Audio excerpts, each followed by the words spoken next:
Hello everyone. In previous lecture, we finished the toxicology, principle of toxicology, and the management. Okay, what is the line of management? What is the A, B, C, D, E of the management, like airway, breathing, control, right? So these are the things we already learned in our previous lecture. Now in this lecture, we will see the common antidotes and their application or their uses. So today we will learn antidotes and their application. So before going for the application of the antidote, we will see what exactly the antidote is. तो नाम में लिखा है what is antidote. Anti is opposite. Okay. So the substance which counteract the poison. Simple definition, substance which reverse the action. किसकी action reverse करना है आपको antidote में? Any poisonous substance, any substance which causes harm to your body, that is the poison, right? So what is the antidote? Antidote is that substance which counteract. Reverse यानी क्या करना है? Counteract. Counteract means what? Whenever somebody is having certain action, then there is a counter action. Okay, for opposite of that action is called counter action. हम लोग बोलते हैं ना war में that is counter war, right? So same way, if there is some action, the antidote counteract. किसकी action के ऊपर? Any poison. What is poison? Poison is not कि सारे lethal substance. Poison is what? Any substance. If it is in more in amount, it acts as a poison. We already learned this thing. Like अगर sugar, everybody like the sugar, लेकिन आप whenever the concentration of sugar inside your body is rising exponentially, तो उसके भी side effect है. आप देखो, whenever you ate a lot of sweet food, okay, फिर धीरे धीरे धीरे आपको कैसे? You feel sleepy. You feel sleepy. In spite of working, you feel sleepy. So everything in excess is act as a poison. उस poison का कुछ तो एंटीडोट चाहिए. Okay, and what is antidote? Substance which reverse the action of that particular poison. Okay, now whenever I say poison और you can say I say toxin, the toxin in small doses inject in animal. क्या करते हैं? Antidote कैसे होता है? So whatever the poison और the toxic material which are present in that particular poison, we will inject into the animal. Human are very selfish, right? So we use the animal for all our experiment, right? So we inject small amount of toxin or small doses of toxin into the animal. उसके बाद क्या होगा? Inside the animal, whenever any foreign body, because animal body is a living body just like us, वहां जैसे हमारे body में antibodies produce होते हैं, वैसे एनिमल के बॉडी में भी एंटीबॉडीज प्रोड्यूस होंगे. So what happened when we inject any toxin in small doses? Small इसलिए कि अगर ज्यादा डोजेस में दोगे तो there will be death of that particular animal. Experiment कर रहे हैं हम लोग, right? So what happened after injecting antigen, the normal body response of that particular animal is to produce the antibody. Okay, whatever antibody is produce in that particular animal, वो निकाल लो आप. You have to extract the antibody. क्या कर लिया आपने? Antibody को extract कर लिया. कहां से एक्सट्रैक्ट कर लिया? एनिमल से, या हम लोग उसको क्या बोलते हैं?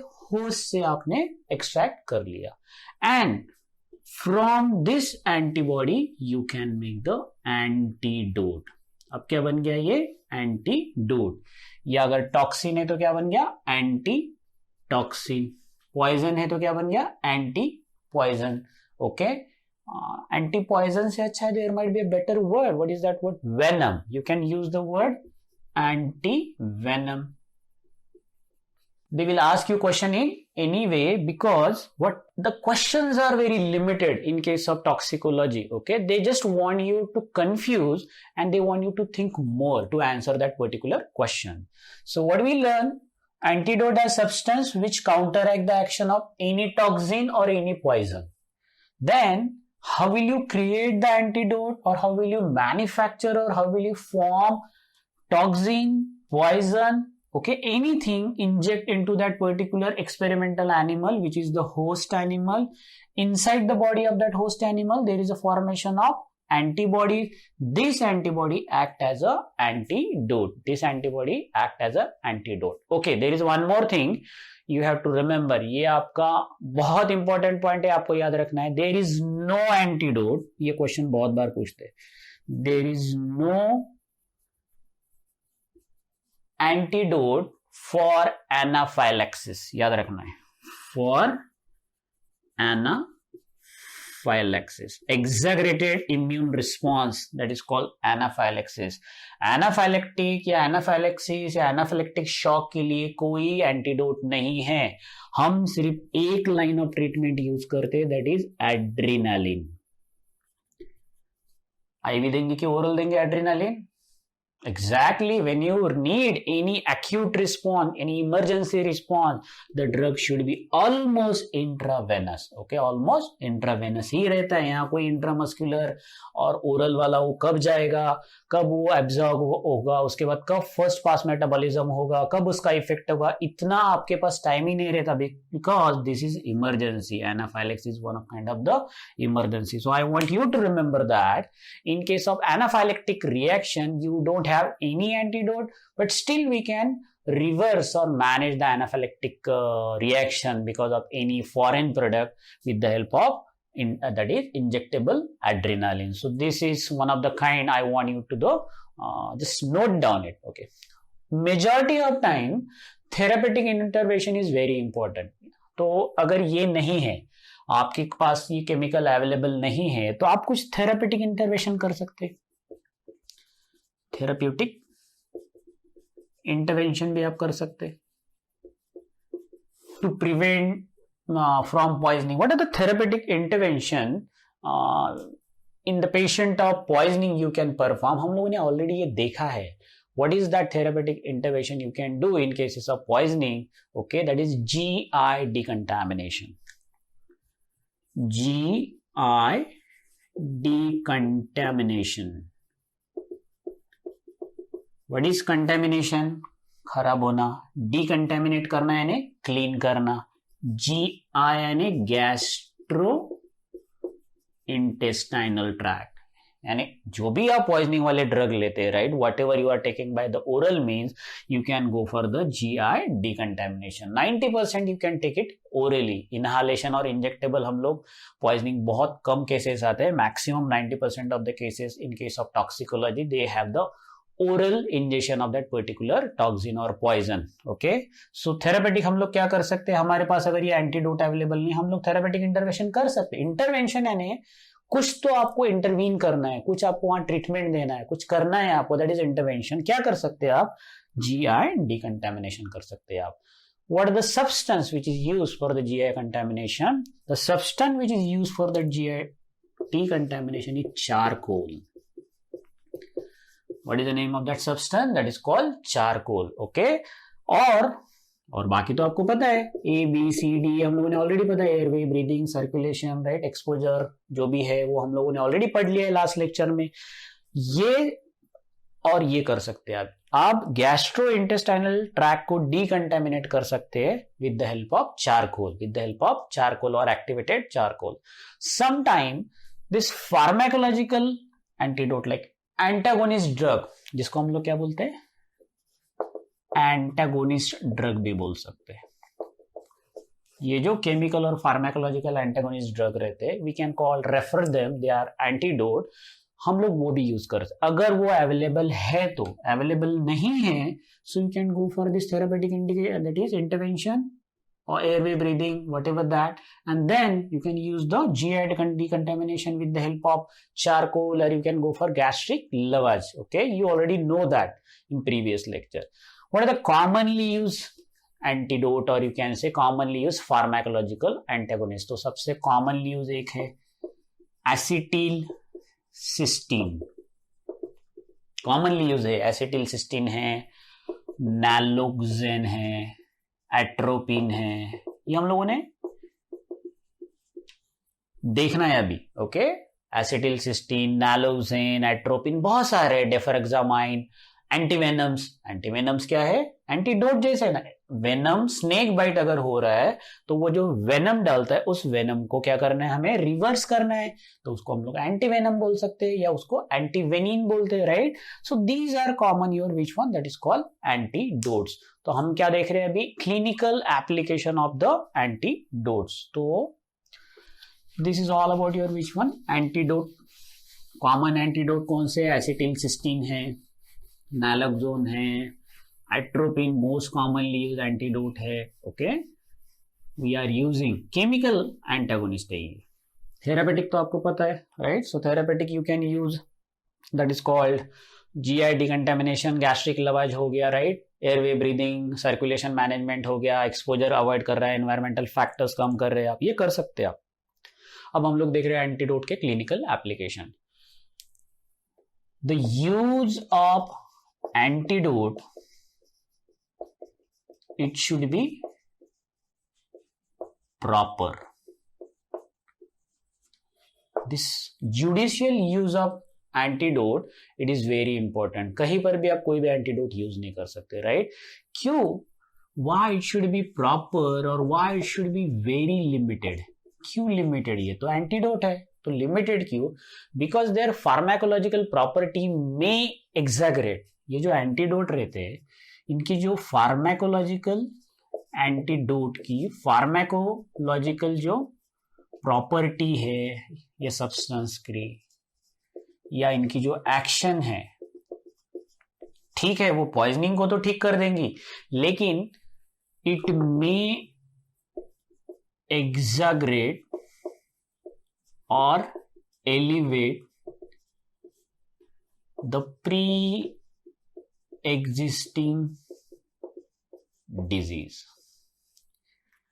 आपके पास पॉइजनिंग का अगर पेशेंट आ रहा है, patient is having some kind of poisoning and you are trying clinical antagonist drug, लेकिन हो सकता है उस क्लिनिकल एंटागोनिस्ट ड्रग की प्री एग्जिस्टिंग, अगर पेशेंट को ऑलरेडी कोई डिजीज है तो उसके ऊपर भी उसके कुछ साइड इफेक्ट हो सकते हैं। In spite of dying poisoning, patient might die because of the use of that antidote. तो whenever you are using the antidote, it should be proper और judicial। बहुत सोच कर आपको एंटीडोट यूज करना है। क्या प्रॉब्लम होते हैं एंटीडोट के? They may exaggerate the pre existing disease, पुराने डिजीज को बढ़ा सकते हैं, राइट, क्योंकि उनके एंटीडोट्स आर द केमिकल्स। और दूसरा, they are very expensive, they are very expensive. सबसे one of the example expensive is Fab, digoxin, Fab antibody वाला, राइट। सो डिजॉक्सिन, ये एंटीडोट बहुत सारे हैं, they are very expensive. Now whenever you are using the antidote, you should understand the risk of that antidote. क्या क्या risk हो सकते हो एंटीडोट यूज करके, उसके बेनिफिट्स क्या क्या है, benefit of that particular antidote. तो आपको क्या करना है, बेसिकली आपको रिस्क और बेनिफिट रेशियो निकालना है उसके। Before using you should understand the risk benefit ratio of that particular antidote. So risk और benefit, if risk outweigh the benefit you can not use that. अगर रिस्क ज्यादा और benefit कम हो तो हम लोग यूज नहीं कर सकते। So these are certain thing you should think about that. ये तो फैक्ट्स है सारे यूज करने से पहले कि उनके रिस्क और बेनिफिट आपको पता चाहिए, right. And what should your principal aim? Your first aim is treating the poisoning. यही आपका पहला एम होना चाहिए। सो योर प्रिंसिपल और first aim to treat the patient. Poisoning patient को ट्रीट करना है आपको, पॉइजन को ट्रीट नहीं करना है, right. If patient is already taking some medicine, don't use the antidote of that medicine directly. आप क्या करना है, पहले पेशेंट की जो पॉइजनिंग की वजह से जो कंडीशन हुई वो आपको ट्रीट करना है। What ever the problem because of that particular, अगर उसको वॉमिटिंग हो रहा है तो आपको वॉमिटिंग को पहले ट्रीट करना है, उसको टकीकार्डिया हो रहा है तो आपको टकीकार्डिया ट्रीट करना है। In spite of treating poisoning antidote दे दो और सब ठीक हो जाएगा, ऐसा नहीं होता, right. So first you need to treat the patient and then you will thought about the poison. Okay, तो पहले हमें क्या करना है, पेशेंट की कंडीशन ठीक करनी है, उसके बाद हमें एंटीडोट के बारे में सोचना है in case of the any poisoning. तो ये हमारे रूल्स है बिफोर ट्रीटिंग और before using any, that is called antidote. Antidote use only when, कब यूज करते हैं हम लोग antidote, when they are indicated, तभी आप इसको यूज कर सकते हैं। इसीलिए तो हम लोगों ने बोला इट शुड बी प्रॉपर और जुडिशियल यूज। जुडिशियल यानी बहुत इंपॉर्टेंट, हम लोग ये जुडिशियल वर्ड नॉर्मली कोर्ट में यूज करते हैं, राइट। जुडिशियल बहुत कंफर्म्ड अगर आपको पता है, then and then only you can use. यहां पर कोई ये नहीं चलेगा आपको थोड़ा इधर हो सकता या नहीं हो सकता, no, you should be more confirm, it should be judicial use. Antidote बोलने के लिए बहुत इजी लगता है, but you have to use it only judicially. अगर इंडिकेशन हो तो ही यूज करना, इंडिकेशन नहीं हो तो आप ट्रायल एंड एरर बेसिस पे आप एंटीडोट नहीं यूज कर सकते, right. So whenever they are strictly indicated, then and then only you can use the antidote. अब हम लोगों ने बोला कि एंटीडोट यूज करने से पहले आप क्या कर सकते हैं, जीआई डिकंटामिनेशन कर सकते, राइट, जिसको हम लोग गैस्ट्रिक लवाज भी बोलते, बाय यूजिंग व्हाट, चारकोल। और in book it is called activated charcoal. Book में क्या लिखा है, एक्टिवेटेड चारकोल करके लिखा है। So this activated charcoal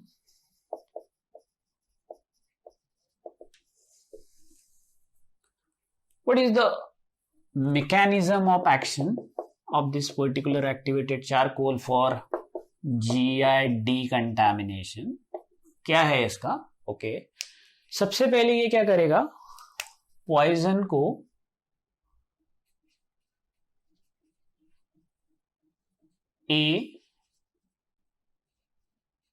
adsorb करेगा। क्या करेगा, आप ठीक से देखो, क्या करेगा, पॉइजन को एडजॉर्ब करेगा। Okay, I am not saying absorb, it is adsorb. If this is the activated charcoal, right, absorb करना है यानी basically it will go inside, अंदर चला जाएगा, this is absorption. Adsorption means it will attach to the surface.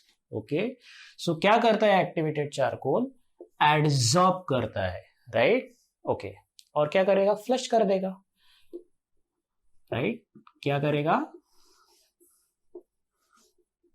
ये GIT हो गया, stomach हो गया, स्मॉल इंटेस्टाइन ये तुम्हारा, राइट। फिर उसके बाद ये आपका लार्ज इंटेस्टाइन, यहां से कट करके रख देते, राइट, इधर गया इधर गया, ये भी आपका लार्ज इंटेस्टाइन है। कंटिन्यूस रहता, हम लोगों ने हमारे लिए थोड़ा सा कट और निकल गया। क्या कर रहा है बेसिकली, ये एक्टिवेटेड चारकोल जो आप लेते हैं बेसिकली ये एड्सॉर्ब कर रहा है पॉइजन को, और क्या हो जाएगा, फ्लश हो जाएगा, बाद में निकल जाएगा बाहर। यही उसका काम है एक्टिवेटेड चारकोल का। कैसा रहता है एक्टिवेटेड चारकोल, एक तो टेस्टलेस है, उसकी प्रॉपर्टी देखते हैं। कॉमनली यूज होता है ना तो प्रॉपर्टी पर टेस्टलेस रहता, there is no odour, odourless,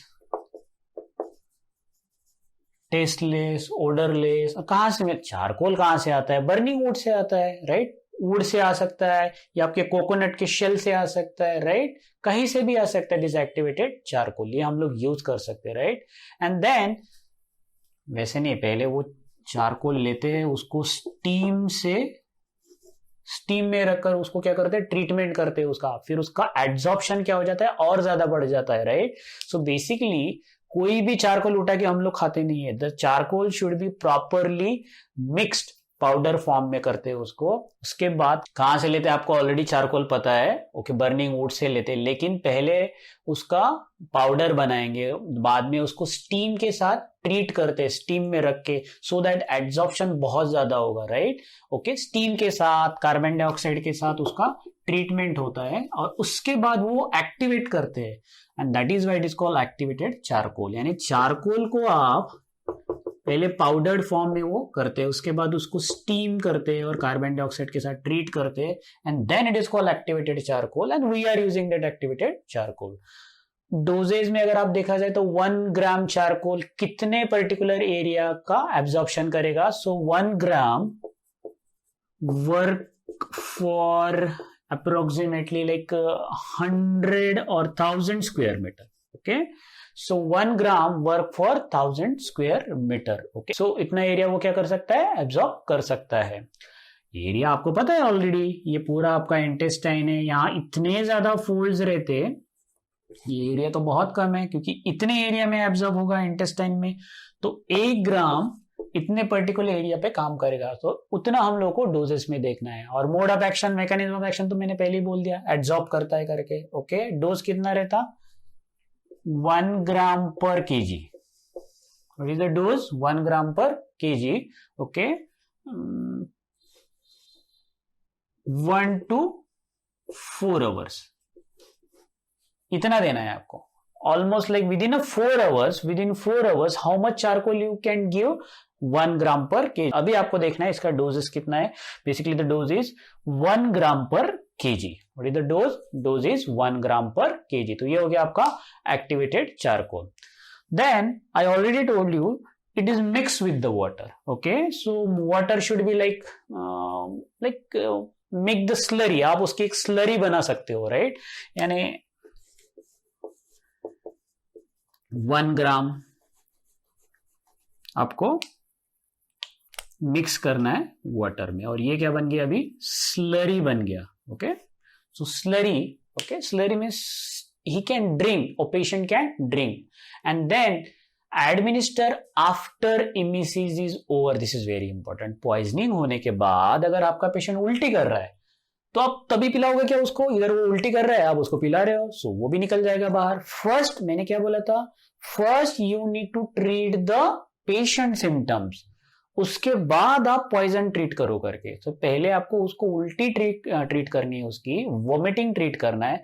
जब उसका वोमिटिंग स्टॉप हो जाएगा, then he can drink that slurry of that particular activated charcoal, right. And whatever the dose we make, like 50 gram अगर हम लोगों ने कर दिया, so you can divide into multi dose treatment. Okay, so आप उसको थोड़ी थोड़ी देर के बाद दे सकते हैं, जरूरी नहीं कि उतना के पूरा 50 ग्राम एक टाइम में. सो you can also use the multi dose trial of that activated charcoal. अब इसके डिसएडवांटेजेस क्या है. ओके, इसके डिसएडवांटेजेस एक है कि ये तो कोई इसका टेस्ट नहीं है, कुछ नहीं है, सो अनप्लीजेंट है ये. It's not, no one like ऐसी टेस्टलेस चीजें कोई पीना नहीं चाहता. It is unpleasant. ओके, दूसरा ये इमिसिस को प्रोवोक करता है, यानी इसके पीने से उल्टी हो सकती है, यानी जो आपको अंदर रखना है वही प्रोवोक कर रहा है एमिसिस को. सबसे मोस्ट इंपॉर्टेंट, इसकी वजह से बाद में कॉन्स्टिपेशन हो सकता है चारकोल हार्ड होकर. ओके, क्योंकि ये एब्जॉर्ब करता है तुम्हारे बॉडी का पॉइजन और ये बाहर निकलेगा. जब ये बाहर निकलेगा, it will causes constipation. Okay, it will causes constipation. Sometime it will also causes intestinal obstruction also.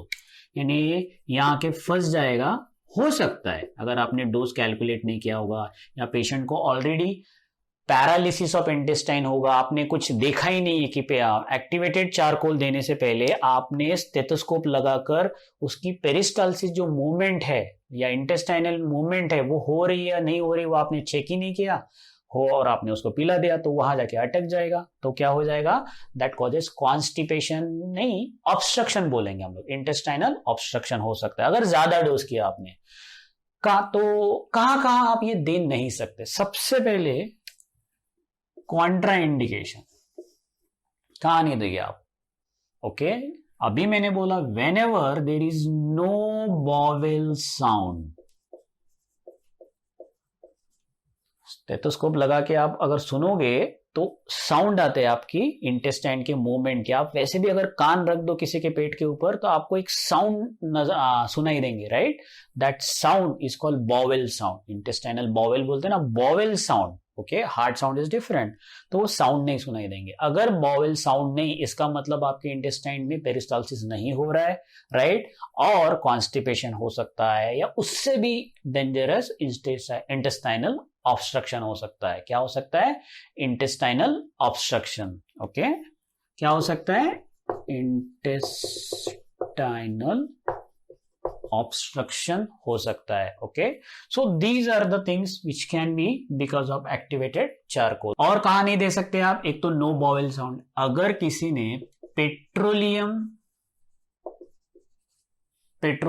Product है या कॉस्टिक सोडा जैसे प्रोडक्ट है, ये अगर एक्सीडेंटल भी उसके पेट में चले गए, राइट, पेट्रोल खींचते खींचते अगर पेट्रोल चला गया, ओके, एक्सीडेंटल हो गया, होमिसाइडल अगर कुछ हो, ऐसे पॉइजनिंग के केस में ये कॉस्टिक और पेट्रोलियम सब्सटेंस अगर इंजेस्ट कर लिए हो, उसकी वजह से अगर पॉइजनिंग हो, तो आप चारकोल नहीं दे सकते। क्यों नहीं दे सकते?